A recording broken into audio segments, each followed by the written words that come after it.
Welcome students to my channel Tutorial Help for You, a channel for students of West Bengal Board. English সাবজেক্টের বিভিন্ন topic এখানে আমরা আলোচনা করব। Learning ভিডিওটি পছন্দ হলে প্লিজ ভিডিওটি লাইক ও শেয়ার করবে ও চ্যানেলটি সাবস্ক্রাইব করবে। গুড মর্নিং স্টুডেন্টস, আজকে আমরা ইংলিশ গ্রামার বা ইংরেজি ব্যাকরণে শুরু করব লেটার, ওয়ার্ড, সেন্টেন্স, বর্ণ, শব্দ ও বাক্য। ইংরেজি ব্যাকরণ জানতে গেলে বা শিখতে গেলে আমাদের সবথেকে প্রথমে লেটার, ওয়ার্ড, সেন্টেন্স কি, কাকে বলে, এগুলো আমাদের খুব ভালোভাবে জানতে হবে।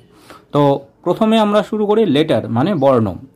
তোমরা জানো, যখনই আমরা কোনো ভাষা শিখি তখন সেই ভাষার বিভিন্ন চিহ্ন মাধ্যমে সেই ভাষার কথ্যরূপকে লেখার রূপে প্রকাশ করা হয়।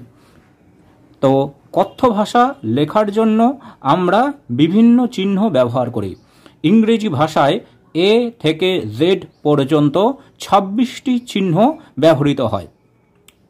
ইংরেজি ভাষাতে এ থেকে জেড পর্যন্ত মোট ২৬টি চিহ্ন আছে। এই চিহ্নগুলিকে ইংরেজি ভাষায় এক একটি লেটার বা বর্ণ বলে। তো ২৬টি চিহ্ন, সেই ২৬টি চিহ্নের প্রত্যেকটিকে এক একটি লেটার বা বর্ণ বলে। এইবার এই ২৬টি লেটারকে একসঙ্গে বা একত্রে অ্যালফাবেট বা বর্ণমালা বলা হয়।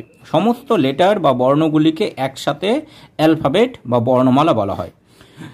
ইংরেজিতে আমরা এই লেটার বা বর্ণগুলিকে দুইভাবে লিখতে পারি।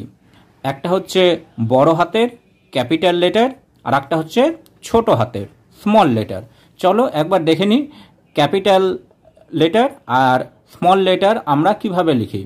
ক্যাপিটাল লেটার বড় হাতের বর্ণ A, B, C, D, E, F, G, H, I, J, K, L, M, N, O, P, Q, R, S, T, U, V, W, X, Y, Z.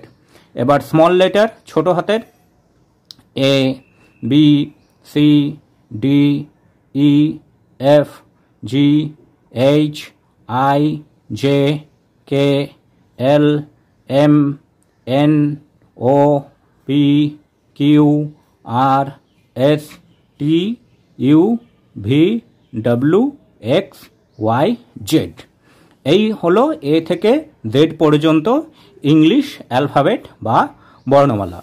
তো ইংলিশ অ্যালফাবেটের ২৬টি লেটারের আবার দুটো ভাগ আছে। কি কি? ২৬টি বর্ণের মধ্যে ৫টি হলো ভাওয়েল বা বাংলাতে যেটাকে আমরা বলি স্বরবর্ণ, এ, ই, আই, ও, ইউ। এই ৫টি বর্ণকে অন্য বর্ণের সাহায্য ছাড়াই নিজে নিজে উচ্চারিত হয়। এইগুলি উচ্চারণ করতে অন্য কোনো বর্ণের সাহায্য লাগে না, এ, ই, আই, ও, ইউ। তাই এই ৫টি বর্ণকে ভাওয়েল বলা হয়। এবার বাকি থাকলো ২১টা। বাকি ২১টি বর্ণকে কনসোনেন্ট বলে, বাংলায় যেটাকে আমরা বলি ব্যঞ্জন বর্ণ। এগুলো হলো কি? B, C, D, F, G, H, J, K, L, M, N, P, Q, R, S, T, V, W, X, Y, Z. এই বর্ণগুলি উচ্চারণ করতে হলে আমাদের ভাওয়েল বা স্বরবর্ণের সাহায্যের দরকার পড়ে। তো ভাওয়েলের সাহায্যে যেহেতু উচ্চারণ করার দরকার পড়ে, সেই জন্য এই লেটারগুলি হলো কনসোনেন্ট বা ব্যঞ্জন বর্ণ। এবার যখন আমরা লেটারগুলো পাশাপাশি বসিয়ে একটা ওয়ার্ড বা শব্দ গঠন করব, আমাদের মনে রাখতে হবে একটি ওয়ার্ড গঠন করতে হলে তাতে একটি ভাওয়েল দরকার। শব্দের মধ্যে বা ওয়ার্ডের মধ্যে একটা ভাওয়েল থাকবে। যেমন দেখো, টেবিল মানে table, T A B L E, A R E vowel. গো, জিও গো, ও হচ্ছে ভাওয়েল। ইয়েলো হলুদ, ওয়াই ই এল এল ও ডব্লিউ ইয়েলো, ই আর ও হচ্ছে ভাওয়েল। এরকম ইংরেজিতে যত রকম শব্দ আছে বেশিরভাগ ক্ষেত্রেই আমরা দেখব তাতে এক বা একাধিক ভাওয়েল বর্তমান। এবার কিছু কিছু ওয়ার্ড থাকে যাতে হয়তো আমরা ভাওয়েল দেখতে পাবো না, কিন্তু সেখানে আমরা অন্য দুটো লেটার খুঁজে পাবো, সেটা হচ্ছে ডাব্লিউ আর ওয়াই। ইংরেজিতে ডাব্লিউ ও ওয়াই এই দুটি বর্ণ শব্দের মাঝে বা শেষে থাকলে ভাওয়েল হিসেবে ব্যবহার হয়। এই জন্য এই বর্ণ দুটিকে সেমি ভাওয়েল বলে, যেমন মাই, স্কাই, ট্রাই, বয়, নাও, কাউ। এইখানে দেখো এই সব শব্দগুলোতে ওয়াইটা উচ্চারণ হচ্ছে ই এর মতো, আর ডাব্লিউটা উচ্চারণ হচ্ছে ও এর মতো। ই আর ও দুটোই কিন্তু ভাওয়েল সাউন্ড। এছাড়াও আছে সানি, মানি, ডাউরি। তো যখনই আমরা ডাব্লিউ এবং ওয়াইকে কোনো ওয়ার্ডের মাঝে বা শেষে দেখব, তখন সেটার উচ্চারণ ই বা ও এর মতো হবে, আর তখন সেটা হবে কি, সেটা হবে সেমি ভাওয়েল। এইবার আমরা আসবো ওয়ার্ড, শব্দ। এক বা একাধিক লেটার বা বর্ণ পাশাপাশি বসে যদি একটি অর্থ প্রকাশ করে তাহলে তাকে শব্দ বলে। তো একটা লেটারও হতে পারে, আবার একাধিক লেটারও হতে পারে। যদি পাশাপাশি বসে একটা অর্থ প্রকাশ করে, একটা মানে প্রকাশ করে, তাহলেই সেটা ওয়ার্ড হবে। যদি মানে প্রকাশ না করতে পারে তাহলে সেটা শব্দ হবে না। যেমন বুক, BOOK, 4টি লেটার, একটা শব্দ মানে বই।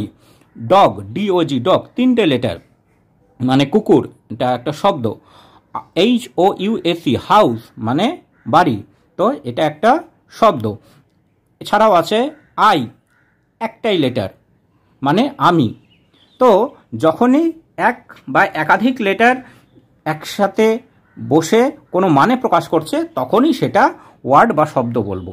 ধরো আমি লিখলাম YOB, ইয়ব। এটার কোনো মানে বা অর্থ হয় না, কিন্তু এই লেটারগুলোকে আমি একটু সাজিয়ে লিখি BOY, বয়, বয় মানে ছেলে, তখন এটা কি হবে, এটা হচ্ছে একটা ওয়ার্ড। আরও ধরো লিখলাম ACT, অ্যাক্ট। এটা একটা শব্দ, কারণ কি, এটা হচ্ছে, এটার অর্থ হচ্ছে অভিনয় করা। এবার আমি ধরো লিখলাম TCA, এটার কোনো অর্থ হয় না, এটার কোনো মানে হয় না, সেজন্য এটা শব্দ নয়। তাহলে যখনই লেটারগুলো পাশাপাশি বসে কোনো একটা অর্থ প্রকাশ করবে, তখনই সেটা শব্দ হবে। যদি অর্থ প্রকাশ না করে তাহলে সেটা কখনোই শব্দ বা ওয়ার্ড হবে না। আর এটা আমাদের অবশ্যই মনে রাখতে হবে, প্রতিটি শব্দ গঠনে কমপক্ষে একটি ভাওয়েল বা সেমি ভাওয়েল থাকবে। Thanks for watching this video.